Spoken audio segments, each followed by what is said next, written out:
Tony called the Bloomers in the Garden hotline and had a question about growing his tomatoes. Listen to his call. Yeah, hello, it's Tony. I wonder what I could prevent from my tomato leaves getting brown. Because usually they're beautiful when I plant them, and then as the summer goes on, all the leaves on the bottom get brown. Is there something I could put down now to prevent it? Let me know. Thank you. Kind of. Thank you. Thank you, Tony. Yeah, thanks, Tony. Kind of, Tony. I mean, first of all, I don't think you need to worry about anything. Just pinch the yellow leaves off. As the plant grows, it starts shading itself, and it's not enough light to get through to the bottom leaves of the tomato. That's normal. It could be that the water is getting splashed onto the leaves, and it's causing a disease issue, which you pinch off the yellow leaves. And don't pinch, everybody out there, I don't care if it's a rose or if it's a tomato plant, when you go and you're pruning or you're taking leaves off, or if you have a disease in something and the leaves are falling off, you need to pick up those leaves and put them into the trash. I wouldn't even put them in a compost pile. Just simply, if you know that they're clean, not a problem. But if they're diseased, you don't want to, keep spreading. Mm-hmm. The other thing is, how are you feeding them? Are you feeding them long? And what it sounds like is here's tomato talk. Are they determinate or indeterminate? My guess is that they are indeterminate, so that they keep on growing and growing and growing all summer. Because it's real simple. That sounds fancy. Determinate, indeterminate? What do you mean? Indeterminate are what most people grow, and that they don't have an end. They just continue to grow and grow, and they get taller. And I had tomatoes that were 20 foot tall, and that's an indeterminate type. Where a determinate type is a bush type of tomato, where the plants stay smaller. They still are prolific, but they don't get real big. And honestly, they don't have as much production as a indeterminate variety. So it sounds like Tony's got indeterminates, which is not really that big a deal. You don't need to know. The other thing is make sure that you're watering at the right time.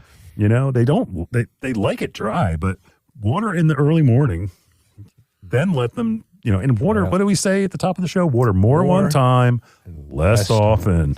Also, you got to see if it's a disease issue. That is definitely something. But pinching those yellow leaves off is going to make a difference. But you got to also fertilize them. Make sure you're feeding them. Tomatoes are pigs. I mean, I want you to use Espoma tomato tone as a granule, and use a water soluble that is made specifically for vegetables. Something that you would mix with water and use a watering can, or they have the little sprayers that you can use. That will feed them, and you do that every couple of weeks, 2 or 3 weeks. Think of it as it's okay, I eat my 3 squares a day. That's the tomato tone. But then I take a vitamin, and that's the water soluble. So it's a kick. It's not going to replace the other, but again, it's something extra that will make the plant healthier, will make it grow more, will also keep it greener. And again, I'm killing Scots today. I don't recommend Miracle, just simply because it makes the plants grow leaves more than it makes them, really grow fruit. The analysis is a little different. Maybe they changed it, but honestly, you're looking for something that has if the old school 20-20-20 water soluble. Jack's is where I would go. Jack's is the best science out there as far as water solubles go. Go to your local garden center. So you're looking for tomato tone, Jack's, and you're going to make sure you're keeping an eye if it's a disease issue, the spots on the leaves or anything like that. You're going to pinch those leaves off. And here's one other thing: pinch the leaves off, then go and if you take them, put them in the trash, wash your hands, because you don't want to spread it to the rest of the plants and stuff, or other plants for that matter. And that just make sure that you're knowing whether it's a disease or not. And your local garden center absolutely can help you with that. That end of it. Yeah. You talk to Tony. I talked to Tony. What Tony have to say? Tony's got 100 tomatoes. Good for him. That's awesome. He's got 25-foot rows. And what town was he from? Madison, New Jersey. Yeah. Madison. Fairleigh Dickinson is in Madison. There's a campus in Madison. I still think it's there. Aaron, do you know?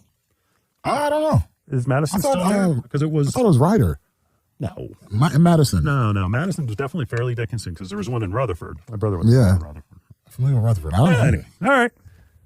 North Jersey. So what else? He's got all those tomato plants, and it just happens. Yeah, on all of them? you know what he's doing? He was watering by hand. And I said to him, why don't you buy a soaker hose? Soaker hose. That's a great idea. Yeah. Longer, like we're saying, water longer. Soaker hose. Soaker hose, not not the one that is flat and it sprays up. No. You want the one that just oozes water, and that you want the soil to be wet, not the plant. Right. And he was using 5-10-5, by the way.